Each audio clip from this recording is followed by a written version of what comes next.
Good evening, everyone. My name is Eric Phillips.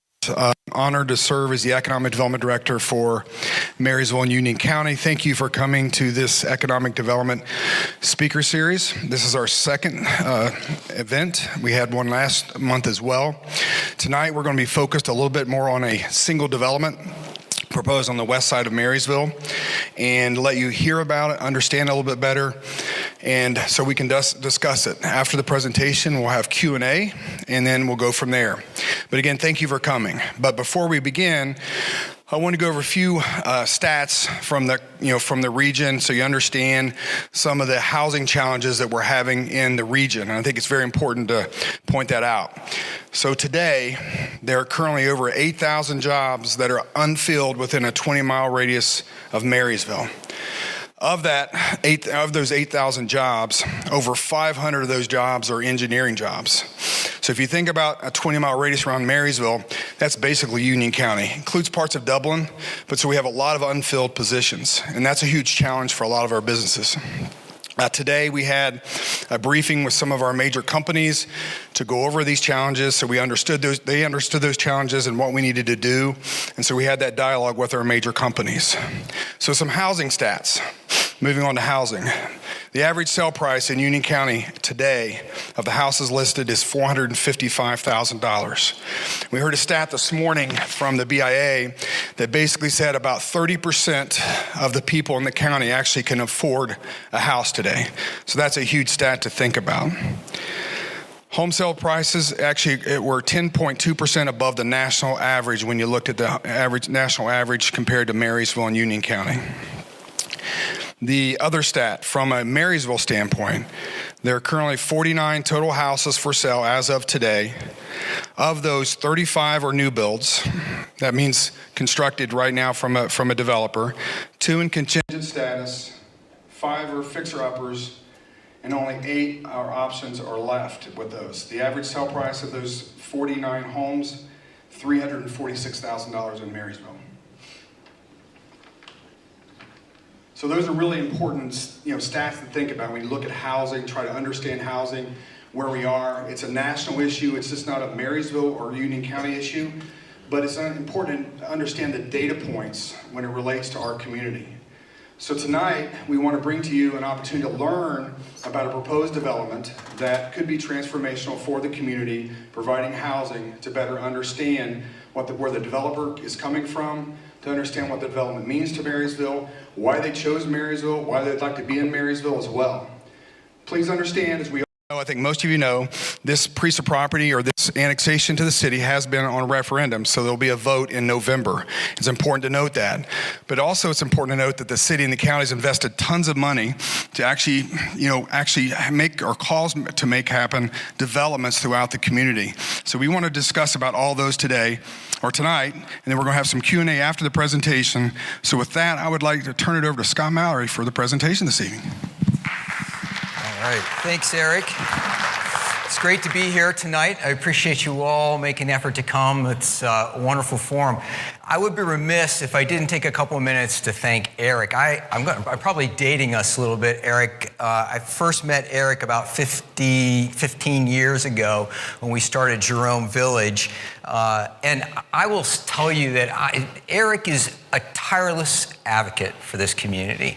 No matter where we go, we have the opportunity to work in other communities across the state. And Eric consistently comes up as one of the finest development directors that we meet and find. His staff, Savannah and Luke, you guys are terrific. I mean, even the fact that they're putting together an event like this and driving and creating this opportunity, creating this forum is truly unique. And so I just want to say, Eric, thank you. Thanks for putting this together. Thank you for all you do. I'd also like to say that today being a public servant is challenging. It was hard before, but now after COVID, it is a very difficult place to be. And often it's one of those places where our public servants, city staff, county work tirelessly to support this community, support this county, support all that's going on in Central Ohio. Again, staff, Eric, the city, the county, you guys are just first class, and we really appreciate the opportunity to work with you and be a part of what's going on in Union County and in Marysville. So tonight, see if I can get this to work.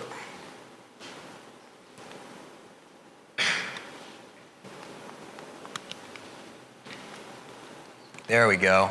We could talk about prosperity, but we'll move on to the next.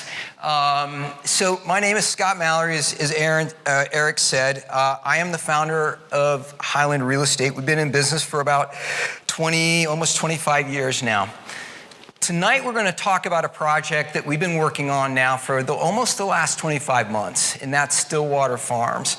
What I want to do tonight is take a little different bend. We're going to get into the project, we'll get into the weeds and nuts and bolts, but what I want to do is take a little bit of time and take a step back. And I'm going to invite you into my mind. Now, that's a scary place to be, just putting that, but I want you to understand, or at least know, how does a developer think? Why do we do what we do? Why are we here? Why do we present to you what we presented to the community at large? What's the process? There actually is a process. We have spent a lot of time learning, making quite a few mistakes. We have the scars to prove it. But we think we pretty much have a good idea of what it takes to execute on this. We are also, just as a caveat, we are not the normal developer. We don't build houses. We are purely a land developer, and that's important. Developers who build houses are driven by the house that they build. They're driven by the box that they have to create. That's fine, we need that, but that is their core focus. We are a land developer. That allows us to be a little bit more flexible. In fact, we focus more on a thing called place. What we can do is come into a community and ask the simple question, what do you need? Not, here's my box, I want to make it really nice, and I really would appreciate it if you would zone or approve 5, 10, 50, 250 of these. What we try to do is something a little bit different. We try to think about place. We want to work from the ground up. The second thing that we try to do, and we always focus in this space, is we are a master plan developer. That means that when we do community, when we create community, we create a mix of uses. Our projects and our plans are not just designed around the latest planning techniques. They are really a strategic solution to the community and what the community needs as it relates to housing. We always focus in small town Ohio. We are not an urban developer. That is a unique and special development skill. It's not one that we share. It's not one that we have. We work in Marysville or Mount Vernon or Circleville or Xenia. Those are the communities right now that in fact are most challenged by growth and have been the victim of underbuilding for the last 20 or 25 years. And they're feeling now that generationally, and that is the space that we're in. So that sets the table. Let's now talk a little about the project and why we're here. Stillwater Farms, we're gonna get into that, but I wanna kind of walk into the fact patterns. Eric shared a little bit about this earlier. We are, and this is an overused term, but we really try to be data-driven. Remember, we're coming to try to understand the problem set and create a solution to that problem set. So let's dig in and let's look at a little Union County data. Now I understand that Dr. Bill Lafayette was here last week or last month. You're going to probably see some stats and figures here that he shared with you last time. He is excellent at what he's, in fact, he's a nationally well-known. In fact, we brought him in to help us do our own analysis of our project, and we'll talk about his facts and findings here shortly. So the first thing is, let's look at Union County. Where have we been? Over the last 20 years, Union County has grown exponentially. You can see up here, we've got nearly 60% growth over the last 20 years. Now, the number that I want you to focus on is that number at 2000, there was a base population of roughly 41,000 people. Over the course of the next 21 years, that increased to almost 65,000. Now, let's keep going. We've got an understanding here that we've got growth and we have momentum. Growth is happening. It's happening organically right now in Union County. The BIA just recently did a study. It's a comprehensive study in partnership with Morpsey. Eric referred to this. Union County over the next 10 years is going to grow another 15%. Another 15%. But let's look at the gross numbers. Remember 2000, we started right around 41,000. We're on our way to almost 75,000 people by 2030, 2032. That's almost a doubling of population in 30 years. That is an amazing growth pattern that we're starting to see in Union County. But it's not just Union County, it's happening across all of Central Ohio right now. Morpsey just reported, they came out again just a couple months back. They did a major study about 18 months ago. They said that we're on a trajectory to go towards about a little over 2 million people. Now it looks like it's been adjusted.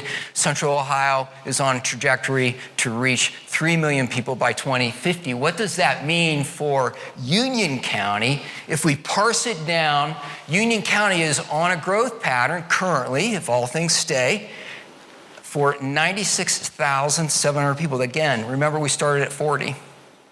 That means that by 2050, almost 2.5 times increase population. That's happening. That growth is coming. That is a growth that's projected. Now, 428. 428 is the average number of permits, housing permits that were pulled over the last 20 years in Union County. 420. Now that's an average, right? So the last couple of years, we've actually seen a spike in that because of the growth and the leadership in the county and the city. We've now seen that kind of ratchet up to 1,000, 1,200. But let's stick with the average. Those would be statistical outliers, but let's keep them in here. If they're in fact in place, what this is actually telling us is that for some period of time, for a long period of time, this community historically was underbuilt, chronically underbuilt. It was not keeping up with its growth. Now this is really an interesting number as we kind of break this down, we think about it. The BIA study says that we need to be at a run rate over the next 10 years, Central Ohio, of roughly of 200, we'll have a growth of 200,000 people, which translates to about 20,000 permits a year. Currently right now, last year we just had our biggest year, Central Ohio, 11,000. We're barely keeping up with 50% of the growth that is needed. It's interesting here, Union County, if you take an average of this, sorry, got my hand in the way. I've lost control. Okay, 428. If you take 428, and you run that out over 20 years time, so it's roughly 8,600 units that were permits that were pulled. Remember, we've got a growth of about 15,000 people during that time. So ironically, it's tying out very closely what's happening in Central Ohio. We're at a run rate of basically we're producing about half the amount of homes that we need to sustain the growth that is in place and growth that's coming. Okay, so how does this play out? So we've got historical growth, we've got projected growth. We're going from 40,000 up to 75,000, up to almost 100,000 over the course of the next 20 years. We've seen that there's this chronic challenge of housing at the same time, and so we have this tension. Well, how does it play out? What does that look like? Well, one of the ways that we can kind of test case this is we look at commuter volume. Every day on the road right now, there's almost 50,000 people commuting throughout Union County. You're feeling that, right? There's intensity of traffic that's going on. A big reason for that is 27,000 people every day are commuting into Union County. Now, some portion of those people obviously want to live where they live. They want to live outside the county, but let's be real conservative. Let's say 10% really would move into Union County, $3.50 a gallon. they'd rather not commute. They'd rather be in here. So that'd be 2,700 people. We don't have the housing, as Eric said just a couple minutes ago, 49 homes available. Basically, there's negative housing stock in the county. So they couldn't come, but if they could, let's just kind of think about what that means. Those 2,700 people living in the county wouldn't go to Hilliard or Dublin at night. They'd stay here. They would shop in your stores. They would go to your restaurant. They would eat your food. You would see them in the bars. But things that's even more important, they're investing their payroll dollars back in the community that created them. This is really critical because that is not just the economic formula, there's also a human capital piece as well. Those people that are going back to Hilliard, they're going to Dublin, they're going to Delaware City to live are now volunteering. They're teaching your kids they're coaching your kids in soccer. They're volunteering in your church, in your community. Their dollars are going back into charitable donations and making contributions. That is not insignificant. So really when you look at this, you start to sit back and say, Union County is exporting every day a lot of dollars to other communities around Union County. Important to keep that in mind. Kristen Carr, Chief Strategy Officer at Morpsey, says this about commuting. The ideal or the current commute, the best commute is about 30 to 35 minutes, basically. And most of Americans, Central Ohioans are enjoying that commute, 80% of that. And so that 30-minute commute for us remember, we're developers, we're going back and thinking, okay, what does that mean for us? How does that impact how we think, how we design, and how we react to growth in Central Ohio? Now, put a bookmark right there because everything we just talked about is out the door. It's out the door because of this. Intel, January 22, Intel announces that they're coming to Ohio, they're coming to New Albany.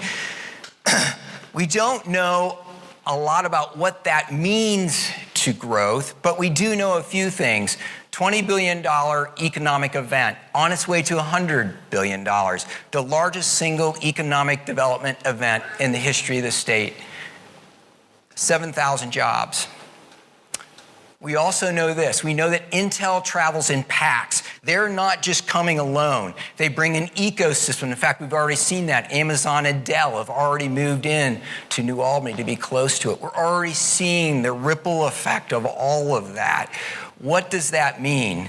We're trying to get our heads around that. We can look at some examples. One of them is Chandler, where Intel built a plant about 20 years ago, and also Seattle. Morpsey did this. They did this interesting analysis for us. They said that what we're seeing in those areas where they did the fab plants, there was basically an hour radius and commute time that was effectively the impact zone. The growth was accelerated in that impact zone because of the impact or ultimately the investment from Intel. $100 billion. It's hard to even get your mind around what that means and how much that is, but we know it's going to move the needle. But we're not finished because last fall this happened. Honda announced partnership with LG, and they're expanding as well. LG is building a battery plant. They're expanding their operations here in Union County. The second largest, by the way, Honda, second largest economic event in the history of the state. We know the impact of what Honda is, and now that's accelerating as well. So we've got Intel and we've got Honda. Now this is a little interesting. Developer, right? So we're in our little think tank right now. We're brewing up something. This is a little interesting analysis. So let's go back to the 30-minute commute. That's the sweet spot. That's what Columbus, Ohio, Central Ohio is enjoying. What if we do this? What if we take commutes from Intel and Honda and we merge them together? 30-minute commute. This is the result. In the red, Intel, 30-minute commute. In the blue, Honda, 30-minute commute. When you overlay them, those 30-minute commutes, look at the overlap. Union County. Southern Union County, 23 to 42 is ground zero. Couple minutes north or south on that commute, Marysville 33 corridor is going to be a channel for growth and accelerated over the next 10 to 15 years. How much? What does that look like? We don't know. We don't have a baseline, but what we do know is this, that when Intel came to Chandler, Arizona, it moved the needle significantly, doubling population. We also know by history that that's the same thing that happened with Honda. And when you put them together and you merge their contribution or their impact, as we're showing here, that growth is accelerated in that corridor. Okay, so what do we know? We've been working through this as developers. We're trying to figure out what does all this data mean. Historically, there's been exponential growth in Union County. Projections say that not only will it continue, it'll accelerate. Over the next 10 years, there'll be a doubling of the population in Union County. We're seeing that there has been chronically underbuilding. And when we do a regression analysis and we look at that rate continuing, we're seeing this run rate of housing that's continuing to prop along at about half the rate that's needed to support the growth. In addition to that, you look at what's going on with the impact of Intel and Honda, and we see that Union County is going to be in the middle of something that will be significant. So we take all that as a developer and we say, okay, how can we impact that? How can we bring a solution? How can we figure out how we can help? Again, remember, we're a master plan developer. We're not just coming in to say how many apartments can we build. That doesn't move the needle. Now, it's needed, but what we want to do corporately as developers, as land developers, as master plan developers, we want to think about what's the greatest impact we can have on the greatest need. Those two things have to work together for us, for Highland, to be involved. Okay, so we have an understanding of the need. We have this understanding of growth. We have an understanding of where it's going to be. What's the next step for us? Where do we go as developers? Well, the next step for us is to go to the city. And in the city, there's a thing called a comprehensive plan. A comprehensive plan for a developer is a roadmap.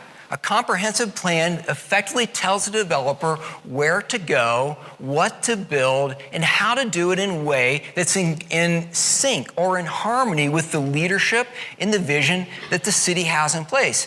Comprehensive plans are typically done collaboratively with the citizens, brought together by city staff. There's input, and they decide together, this is how we want to grow.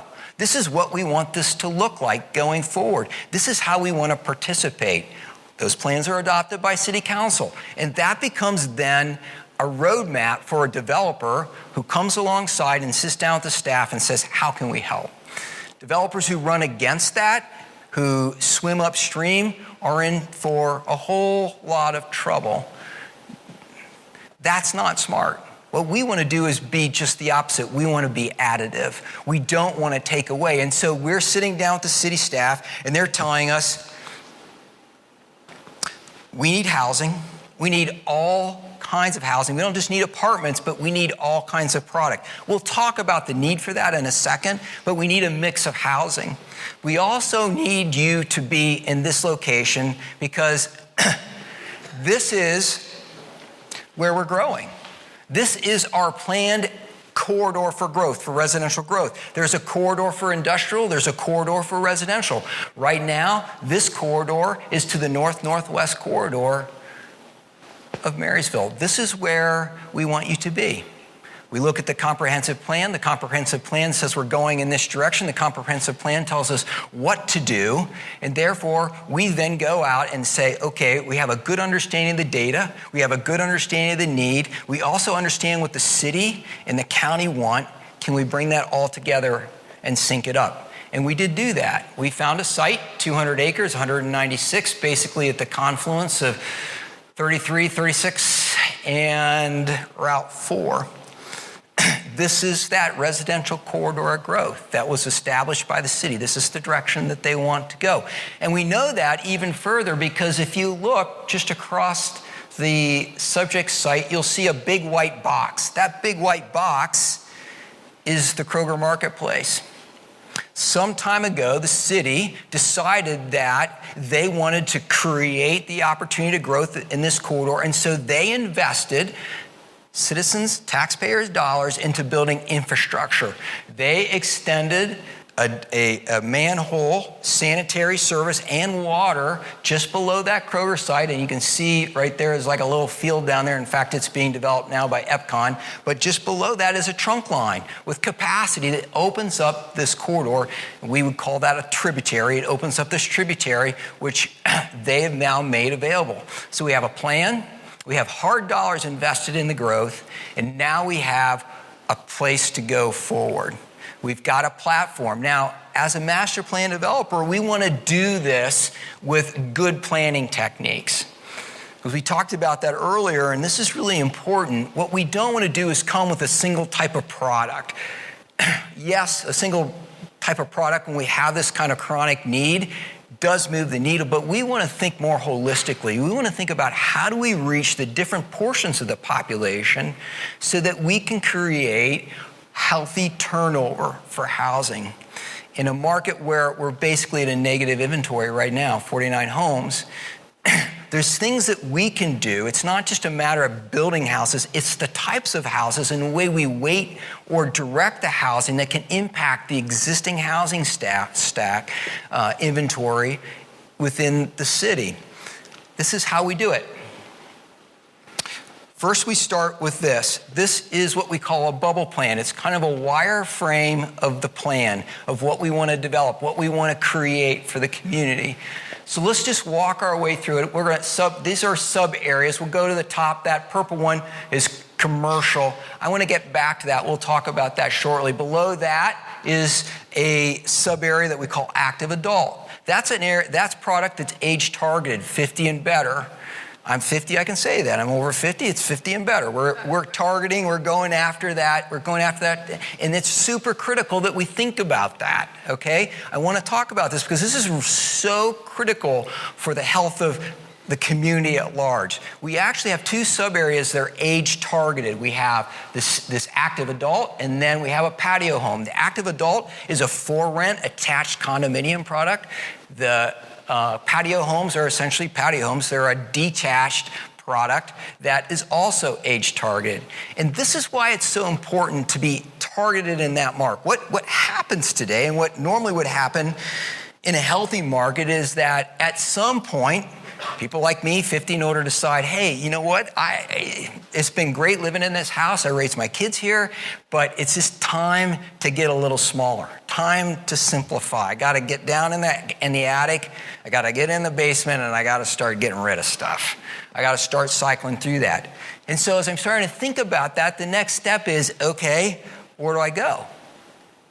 I mean, these are where my friends are. I want to stay here. I don't want to leave here, but where do I go? I start looking out. There's no condominiums. There's no smaller home. There's nothing to downsize to. So what do? I stay.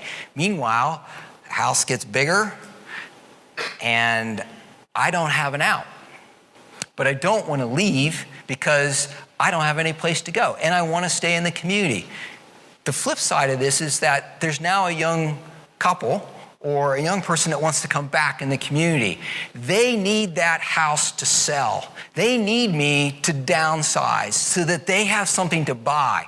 That is the turnover of product. When Scott doesn't sell that house, that young person can't come into that community. That young family can't come into that community. And so what do? They go someplace else. They can't come in. There's no place for them. Eric just mentioned the cost of housing. New housing, $450,000. Existing products still extremely high, but on average, $75,000, $80,000 less. Today, at 6.5%, 7% interest rate, every dollar counts. You remember when you were starting. You remember how hard it was. Those dollars count. And if there's no place to go, I can't come home. And you know what's ironic is it's not just Marysville. It's in Mount Vernon. It's in Xenia, Circleville. I hear the same thing over again. I'd love my kids to come back. COVID, they came for a while. They looked around. They loved it. They wanted to come back home. Nothing. There was no housing. There's nothing for them to buy. And so they left. It's happening over and over and over again. That housing product is the key to a healthy housing inventory. Sub-area E, single family. The single family is the core product that we need for housing, for families. And then townhomes. Townhomes is important. Eric said something about the cost. Again, this is a critical. It used to be you could go out and find a $200,000 single family home. Can't find it. Doesn't exist. It does not exist. The only solution right now to try to even get close to a $200,000 home is a townhome. But that's still a critical, because what it does is allow that young family, that young couple, that young person to buy a home, to get off the cycle of renting and to start home ownership. And that is so critical for their family, for building wealth, for building the next generation, to start the process. But they need an entree. They need something to get into the market. And this townhome is a way for them to come home and to build something for the future. So what does it look like with meat on it? This is the project Stillwater Farms. All together, 635 homes. But let's break it down and let's talk about it. What does that look like and what does that mean? First, let's start at the top. That sub-area A, commercial. We didn't talk about it earlier, but I want to get into it now. We had multiple meetings with the school system. The big concern is, okay, what's going to impact the schools? Natural question. We want to understand that too. So we sat down with the school system. They came back to us and said, you know what, we've got the capacity. We can take it. But our big challenge is the city wants to grow this way. That means we need to get out ahead of it. In order to do that, we've got to get infrastructure. We've got to get land. Now, the school system is not about buying ground. That's not what they do. And so often they're late to the party. They'll come in and buy land. They'll pay a premium. They'll have infrastructure issues, put it in, and all that does is just drive the cost of the school up, which ultimately translates to cost to the community. So we went to the school system and said, okay, we understand that. We see what's happening. We actually did this when we were a part of Jerome Village. We committed to the school that site. We gave it to them as part of the development. 14 acres for an elementary school. It gets them started. They're not putting any dollars in it. We're giving it to them, covering their infrastructure cost, and we're making it available to them. That gets them started. The school needs that first step. Now, whether they use it or not, or when they take it, and the timing of that, that's only up to them. That's their decision. But what this does is get them launched. The next product down, as you work your way around the counterclockwise here, is 150 active adult rental project. Age target, again, one thing is interesting though about this product, it is age target, and that's what we want to see. But what is starting to happen is that single parents are moving into this product because they can't find anything for them. And this is a great project or product type that allows them, if they're in transition, they may be challenged because of a separation or whatever it may be, so they can keep their kids in the school system. It's a big challenge. This product provides that transition, that bridge for them, although still arguably age targeted. The same thing as we work our way down, 132 patio homes. We come around 215 single-family homes going right after that need, families, and then up to the top, 140 townhomes, again going after that starter product. This becomes a master plan community. It becomes a community that's designed with the latest growth, smart growth techniques, but at the same time, remember, we're trying to bring a strategic solution to the needs of the city. And by doing this mix of product actually does move the needle across all needs, across generationally, that the county and the city are experiencing right now. Now, we still want to do it right and well. For us, for Highland, our theme is always walkable. What we want to do is create connectivity. And so all of our developments are park-based. They are all connected by walking trails and walking paths so that everything is connected together. We want to make it pedestrian friendly so that if somebody comes in here, mom and dad, and they buy a home down here at the corner, grandpa and grandma can buy a house up here at the far corner, and guess what? The grandkids can walk or ride their bike. What it does is create connectivity, not just within the community, but generationally as well.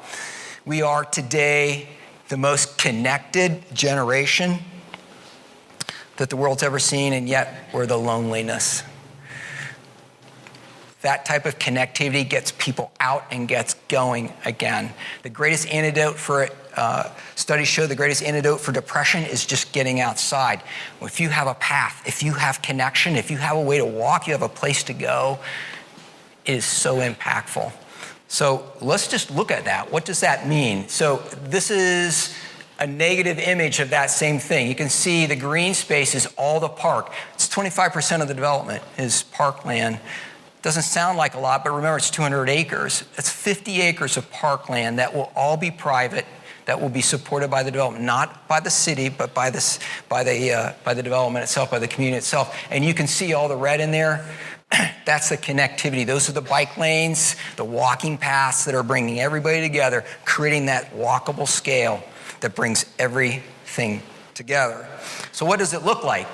Well, here's a streetscape, kind of gives an idea of an image of what, this is the main parkway coming in and out of the community. These are some images of the housing product. We tried to look at a lot of the historical craftsman style product that is in and about farmhouse style that is about in the area. We wanted to mirror that to the best of our ability.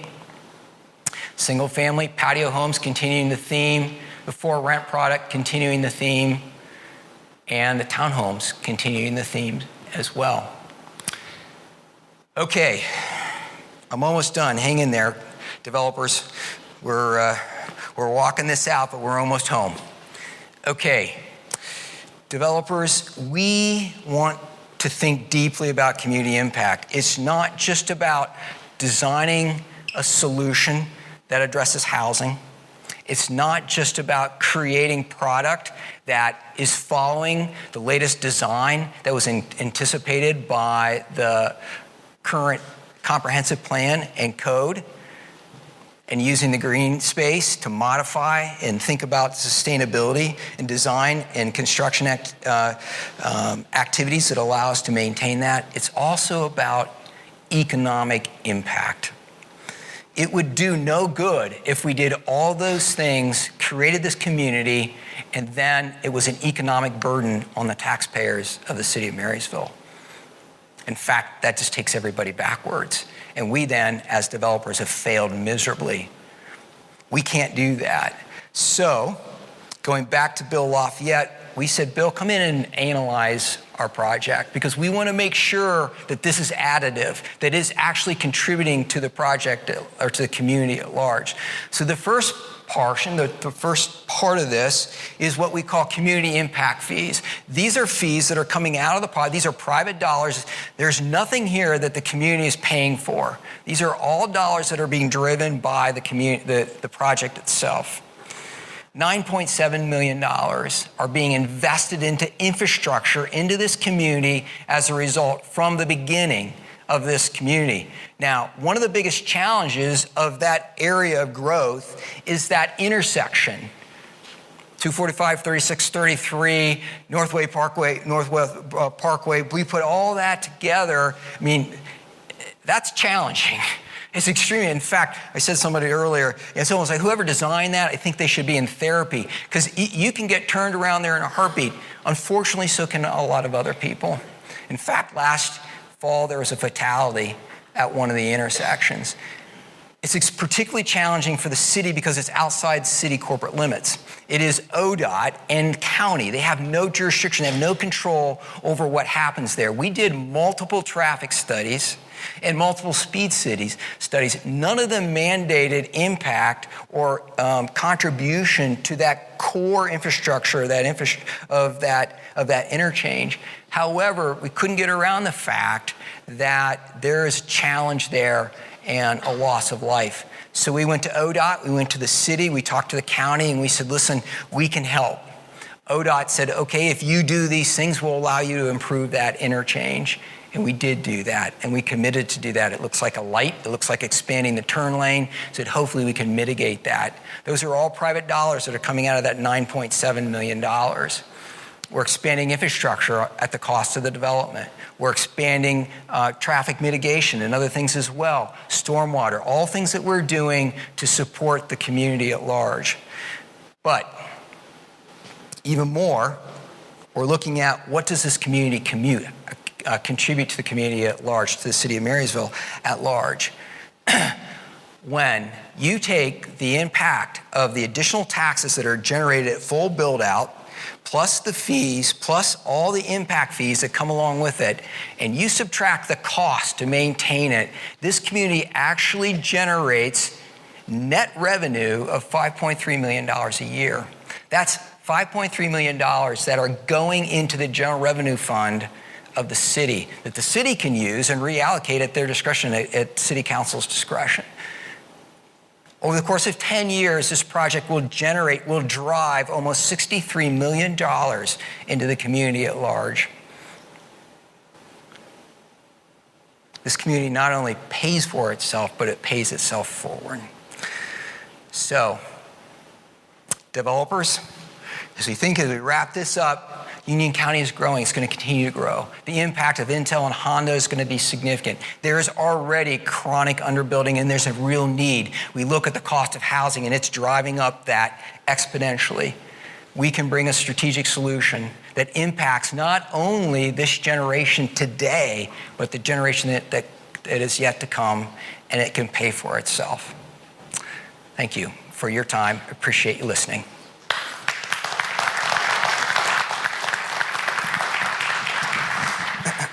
Thank you, Scott. Nice presentation. We learned a lot there.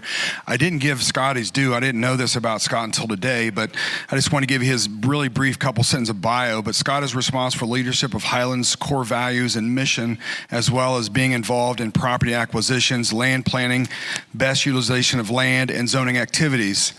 After graduating from West Point, Scott served in the Army as an officer in the field artillery. When he completed his obligation, Scott returned to the Midwest to pursue an MBA from Indiana University. So that's some of Scott's background. Thank you for your service, Scott. I don't know about Indiana, but we appreciate your service. We're going to open up some Q&A now. So a couple rules here on the Q&A. First and foremost, we want to be respectful of everyone's time. So we ask that you ask a question. We give you 30 seconds to ask a question. Allow Scott to then answer. We also ask, could you state your name as well as what jurisdiction you live in the county? Is it the city? Is it a township? Just clarify exactly where you live so everyone knows. You don't have to give your address to say where you live. So that's kind of the rules. And then so we're going to probably keep it to about an hour time. We started about 5:35. That's the game plan. So with that, we'll open it up for any questions. And I'm going to be Vanna White here and go to the different people. And here we go. First question. So state your name and the jurisdiction in which you live in. So Justin George. Now you said, I live outside of the city of Marysville, kind of in between Milford Center and Marysville. In your hour or your circles of the commute, you said many of it is with Honda and LG building a new plant. It's going to have a huge impact on Marysville, but actually the plant is being built in Fayette County, which is in Jeffersonville. So how would that affect your circles that you had? Because you're not really putting a plant in the Marysville area. It's much to the south of Union County and and also that area? Yeah, great question, and thank you for that clarification. I understand that Honda is expanding their manufacturing and local campus and adding another 750 plus jobs, which will impact obviously that corridor as well. But also remember, there's already a deficit. There's a challenge as well for them to fill. So the bulk of those jobs are hitting Fayette County, Pickaway County, the Xenia corridor, but there still will be a job impact here as well. Yeah, on that note, so every Won't be as big as it will. humongous plant comes here. Yeah, it will not, but Honda actually draws from 15 counties, most of which from Logan, Union, and Franklin counties. And so its impact, the good news is Honda's investing in the Marysville auto plant. It's the oldest auto plant in the U.S. that they currently operate. And that's scary in itself. So I think sometimes we take Honda for granted. To your point, I agree, we're not got the same impact as Intel, but Honda still has a huge impact. There's 10,000 people that work around the Honda campus on a daily basis. No matter what we do, that's a big impact to our community. So I guess that's the bigger point to take from that. Yes.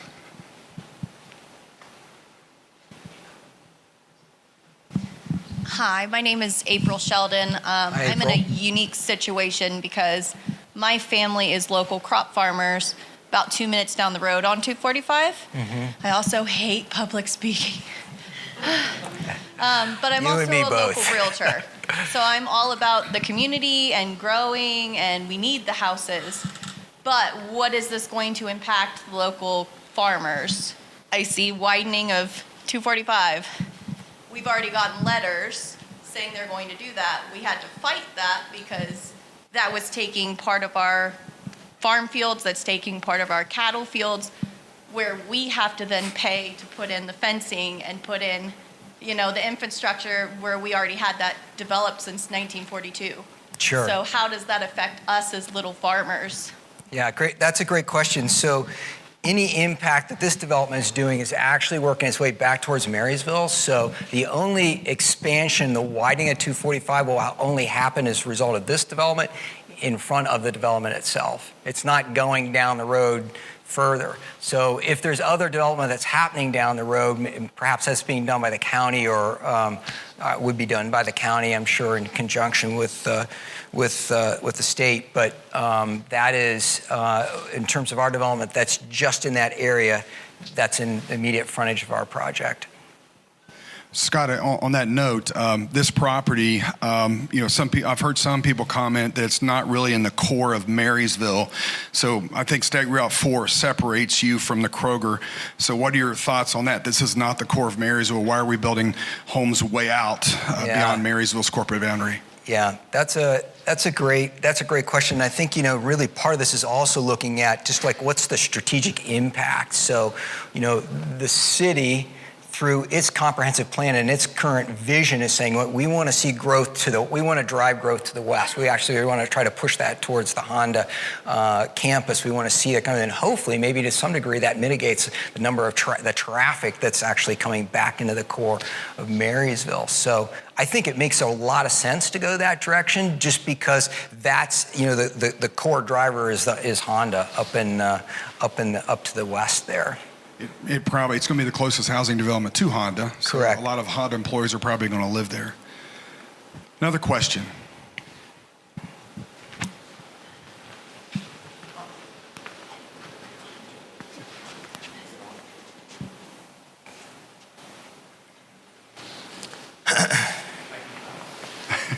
My name's Bob Hammond. I'm from Union County, and I had two quick questions.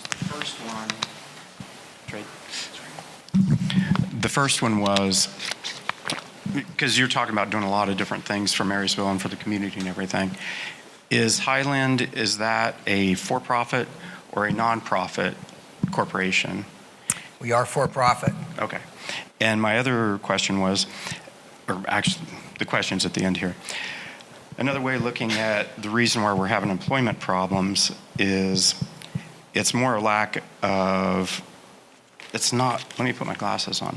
It's not as much a problem of lack of housing as it is jobs that pay enough, even engineering jobs in Honda or whatnot. 30 years ago, people drove, as you put on their 60 miles to go to Honda, they all weren't moving here because of that. The unfilled jobs are directly because the businesses aren't willing to pay enough. So are we supposed to subsidize our standard of living subsidize businesses with our standard of living in Marysville by bringing more houses in? Okay, that's a complicated question. And I think really that comes to the leadership of the city and to the county. Is that, the direction that they want to go? What we're trying to do is address the housing need as it is. Businesses have to make their own decision about what it takes to support their employees. The market kind of drives that, right? I mean, if they're not getting employees, then they've got to look at what they're offering the employees. And certainly I'm not here to tell a business how to run their business, but that's a part of it. Our job is to try to create housing that really creates a baseline. Our goal is to try to get housing in there so that those first responders, the teachers, those public servants that we talked about earlier can have an opportunity to live in the communities that they serve. Right now, that's extremely challenging. So I think it is a community effort that obviously the business community I know has to be engaged there. But our job as developers to try to drive or create a housing price point that is sustainable for workers. Good question, good answer. I might comment, economic development, I'm more excited about creating jobs and investment in the community, but if you're not involved in the housing issue related to economic development, because we need workforce, we need people to fill positions, we got to have that. So economic development and housing are tied together, and that's the reason why we want to talk about housing more and having this dialogue. So another question.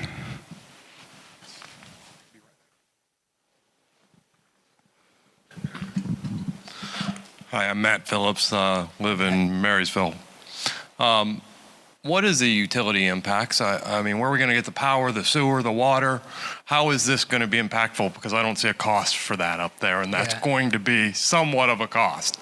Yeah, absolutely. And so if you look at capacity fees for servers, for sewer service and impact fees, for the capacity fees for sewer services, basically the tap-in fees that the builders and developers pay. It's $4.6 million, actually, that are underwriting the cost of the sanitary and the water. In terms of power is obviously, that's a public utility that comes in. The builders will pay that hookup fee as they come along. Typically, that is paid by the builder themselves as they energize the subdivision, the community at large. So those costs aren't borne by the existing citizens of Marysville. Additional substations or anything like that that's not shown on there? That will be a study that they will do if needed. Right now, the first pass and conversations we've had with them that's not required. So if that were to happen, then obviously the development would pay for that. Is it URE or is it AES? Do you know? Yeah, I'm sorry. You're correct. Okay. Which one? URE. URE. I would like to have Jeremy Hoyt, our service director here in Marysville, the guy that knows our infrastructure more than anybody else, turn over to him and maybe some comments that the city's made some recent investments. Yeah, thanks, Eric, for putting me on the spot. As it relates to water, we just invested $50 million in a brand new water treatment plant to prepare ourselves for the growth that Scott and other developers are looking at, while also replacing our 1890s water treatment plant that's just up the road here on Main Street as well. 10, 15 years ago, I guess 2008, we invested $120 million in the WRF that you guys see on 33, driving back and forth to Dublin. So with that being said, we've been working on this knowing that growth's coming and knowing that some of our infrastructure needs to be replaced, and that's evidenced by the tap-in fees that Scott and every other developer that wishes to connect to our system, not only in Marysville, but in Jerome Township, pay into. Very good. I got a question. Thank you, Jeremy. A question up here. I think she's next here. State your name and live. Hi there, I'm Lisa Marshall. Hi, Lisa. I live just about 3 miles north of Marysville, up past 31. But I may have missed it, but did you offer any of like the price points from your different levels of your housing models? Yeah, our goal is to start with the townhomes somewhere around 225, and then obviously the single family will probably be, at the rate we're going right now, 4 to 450. I'm guessing maybe, over time. But our goal is to really try to go after what we call the missing middle. Today, that is hard to believe, but starter housing right now is almost $300,000 across all of Central Ohio. So we're really trying to go after that space. It's tough though, because you can see the cost to make that happen. But that's our goal. So 200,000 to 400,000 would be the range. Thank you. Great question. Great answer. Another question? Bonnie Phillips, and I live in Marysville. Hi, Bonnie. Actually, I lived in Jerome Village. So you said you were the developer of that area? We started it. Okay, you started it. Okay, so my question is when we moved there, it was smaller. We lived in Jerome Village, but there was a lot of hidden fees that were in there that really weren't declared. So by the time we lived there, we had to pay for road infrastructure, things like that, just the local roads to be developed. And then the land for the schools was going to be developed. It ended up costing, in taxpayer money, they had a levy that had to be passed to support the school that they had to build on the land that I just found out was free to the schools. So I guess my question is how is this going to overall impact property taxes to support the schools that will be to be put into that area, because we have to pay for teachers, we have to pay for all of that. And are there going to be any hidden fees on the road structures there for the people that move in that way? Because that's what we dealt with. Yeah, so Jerome Village was structured very differently than this. There was, for Jerome Village, a public vehicle that's called a new community authority, which actually attached additional millage or fees on the community at large, because, as Jeremy was saying, when we started, there was no water and no sanitary in southern Union County. None. There was no water, no sanitary. In fact, people were living in cisterns in 2008. So that infrastructure had to be built, and the county and the city of Marysville and the developer came together to put together infrastructure for that to happen. There were additional fees that were required. Those fees don't correlate here because they're not needed. I think at the end of the day, that's going to be a school decision. All we can do is give them the land. Ultimately, the school board has to decide how they want to activate that. Yeah, and Jerome Village is a little different. They have what they call a community authority. I believe it's 11 mills they charge on top of the property tax to cover a lot of the infrastructure for that development. I mean, it's a great question about schools. That's a concern. Growing community, what do you do? I mean, I grew up in Scioto County. You guys heard me tell me this story way too much. But in Portsmouth, I'd rather build a school than tear a school down. And that's what we have to think about. If you want to, that's the options you have. You either kind of grow or you kind of dwindle. And you have to make that decision, I think, going forward. But these are discussions that we have to have as a community, how you want to grow and how we support our schools, how do we support that growth going forward. We had another question here.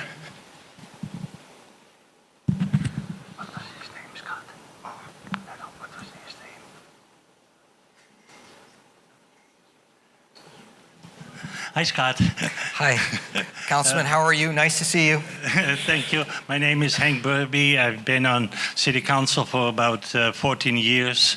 And the one question that I have when I'm looking here at your figures that you said net annual income at full build-out. Mm-hmm. That's $5,317,000. Mm-hmm. Is that in income tax, or is that also included in the property real estate tax? Correct. Property and impact fees as well.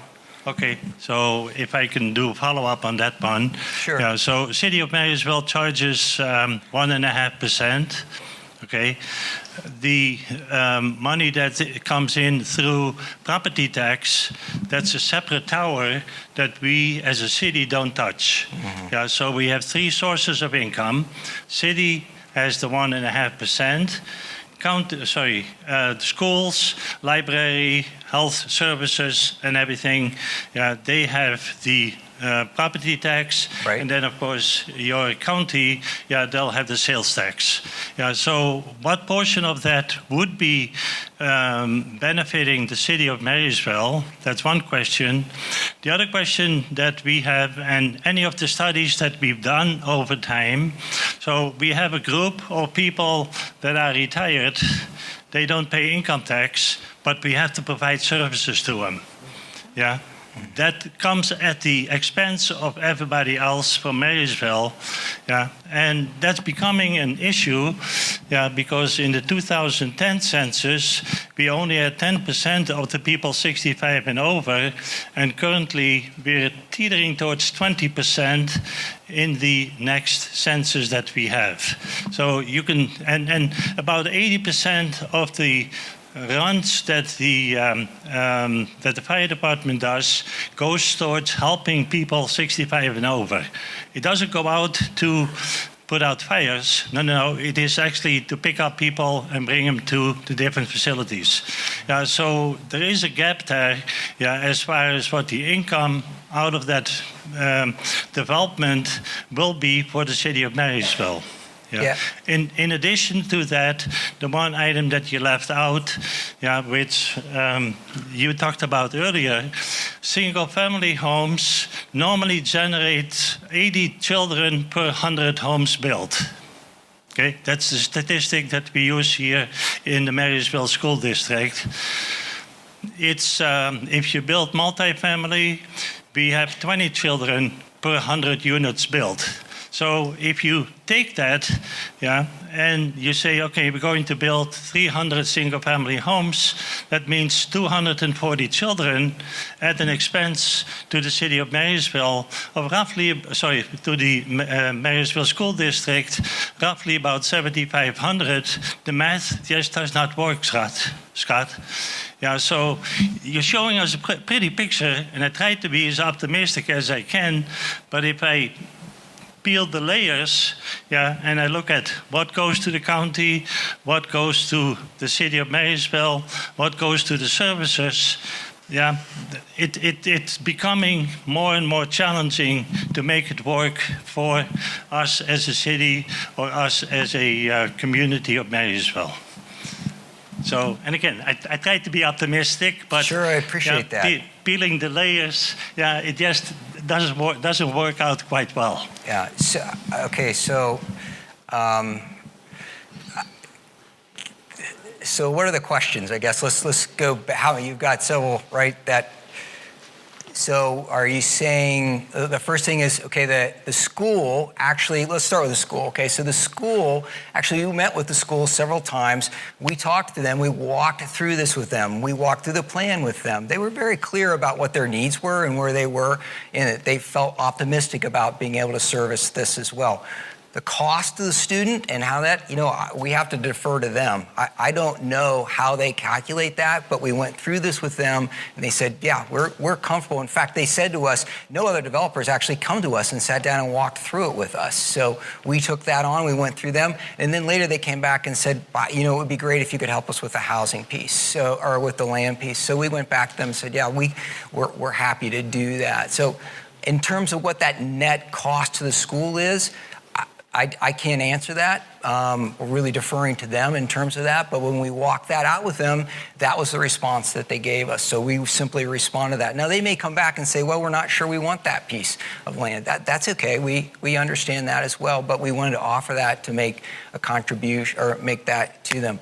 What we're putting up here, Hank, is the numbers that Dr. Bill Lafayette put together for us. It's creating a gross number. So you're exactly right. So how that ultimately works down through the waterfall and how that ultimately makes contributions, what I'm simply trying to put out here, right, is that this community, we believe, by his numbers and by his analysis, not only covers itself, but makes a contribution as well. So we're going after his analysis. That was analysis that he did through Regionomics. In fact, that study took a number of months to work through it, and we worked through that with him, and that was the outcome that he gave us. Great question. We got time for one more question here. Hi, my name is Bill Veerhoff. I live in Allen Township, down the road about 4 miles. Hi, Bill. Hi, Randy. Good. Well, I think on your map you talked about some commercial part of the project. I don't know if you expanded on that. Yeah. And how many acres that's going to be out of the total 200? Yeah, great question, Bill. So that is the school site that we're giving. It's labeled as commercial because that's how it started. It's 14 acres, basically. And just taking that away and the 50 in park, we're getting to be a property size that's really small, less than it's about 0.2 acres for each home. And I think the density of the project seems concerning to me. I mean, you're just jamming packed homes in there as much as you possibly can. I know that's revenue for you, but at the same time, that's more cars on the road and more concerned. The other one, is this phase one for your project, going further west down to 45? Is that in the overall master plan? I'll let you get to that one. They've already got nice building sites going out in Mill Valley. Looks like maybe another opportunity to take a look at for this project. That's kind of a personal note, of course. All right, so overall density is 3.25 acres. Comprehensive plan allows for 5. So we're at the bottom of the threshold for density when you look at it across the entire 200 acres. What's the number into the 5? The comprehensive plan allows no greater than 5 units per acre. Right? So 3 to 5. So we are at the lowest end of that threshold. We're 3.25 total density across the development. It didn't seem like you calculated that out, but you took 200 minus the school and minus the parks. It seemed less than that. Right. And then phase 1, 2, 3? No, this is all we're doing. We've been referendumed. We got the message. Okay, great question. Okay, one more. We'll go to one more question and then we'll close here. Jason Axe, I live in Paris Township. Hi, just Jason. a little bit west of your development there. I'm actually reading a blurb from your website. It says, let me find it here. It also sets a standard for every Highland project to follow. Instead of carving 200 home sites into the 135 acres at Woodland Hall, only 37 were developed. Because Highland believes that that was the appropriate for that particular piece of land in an approach that raises the value of everything, including the quality of life of those who live there. I'm just curious, have you spent any time driving around that area and looked at what is normal and how we live our lives? And then also the fact that I notice you have a lot of walking trails in the community, that's great. But in the comprehensive plan, it speaks a lot about connectivity to the center of town. And at the closest, when I just drew on Google Earth, it's like 1.2 miles down State Route 245 and then Industrial Parkway, crossing entrance ramps and exit ramps, if there were to be sidewalk there to get to Kroger. Or, I mean, you could, jump fences and hop 6 lanes of traffic over Route 4. I mean, it just seems like it's an island. The comprehensive plan talks about connectivity and flow and everything being, kind of harmonious, and it just seems like an island out there. And I understand that a lot of council members and, people on staff think that you have to grow or you die, but I just disagree. And also, I think with the referendum, a lot of us here circulated petitions, and it's the mass majority of people do not want more growth, and they're happy, or were happier 10 or 15 years ago when traffic was not nearly as dense and there wasn't near the crime rate. And I just don't feel that it's necessarily, right to keep pushing development just because it's what Central Ohio needs. I think it should fall on what the people of Marysville want. I mean, they elected officials, and hopefully they'll listen to what people are saying.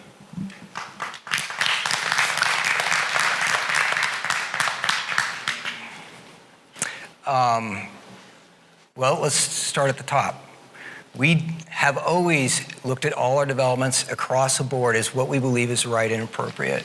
We spent a lot of time with this. The actually and again, this is a matter of opinion. I certainly respect yours, but when we walked through this, we felt that this was the right and appropriate design for what was needed here as well. And so as a result, we do have very low density. As a result, we have high green space, 50 acres. The connectivity piece, great question. In fact, we've had a number of conversations with the city about that. What we're thinking about is a routing that actually goes around to Collins Road and crosses there. Of course, that's a challenge trying to get across the freeway, but because there's a light there, maybe there's an opportunity to some kind of pedestrian connectivity as well. That's not easily overcome, obviously, and you're speaking directly to just kind of a common sense piece of it. So we're walking our way through that and working with the city and the county to achieve that. But we still believe firmly that what we're doing does and is appropriate based on the need. In terms of growth, the growth is happening. Whether we're here or not, that's happening. It's not going backwards. It's not going backwards anywhere in Union County or in Central Ohio. It is changing. I'm assuming right now you own your home and you're in, and God bless you because you're very, very fortunate. There's a lot of people who can't come back and can't find a home. That's personal for me because actually my son, who's just spent the last 4 years in the Marines, and the last year on tour in Finland, teaching them to prepare for the Russians, would like to come home too. Can't. They can't find a home. So it's a challenge that we're experiencing everywhere. Great question, great answer. Let's give Scott a round of applause. Thank you. He took some heated questions tonight, but good questions, and I think this is really good dialogue to have. It's good for us to discuss our growth and how we want to grow forward. I think the challenge tonight, think about this. What is our goal going forward? How do we provide the workforce of tomorrow and as a community to our employers? We're an employment center. We saw the stats that Scott, we say this a lot, 27,000 people commute in every day, 22 commute out. How do we provide workforce for our employers in our community? We're blessed to have Honda, Scott's, Continental. The list goes nested. The list goes on in our community.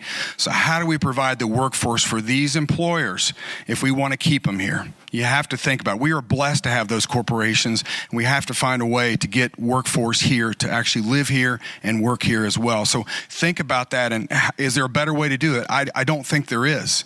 But again, this is part of the dialogue. This is part of the discussion. And a couple final notes. The next session we're having one in April. It's going to be on April 19th at 5:30 here at the Avalon. We're going to have John Melkai, who's the Executive Director of the Building Industry Association of Central Ohio, and William Murdoch, who's with the Mid-Ohio Regional Planning Commission.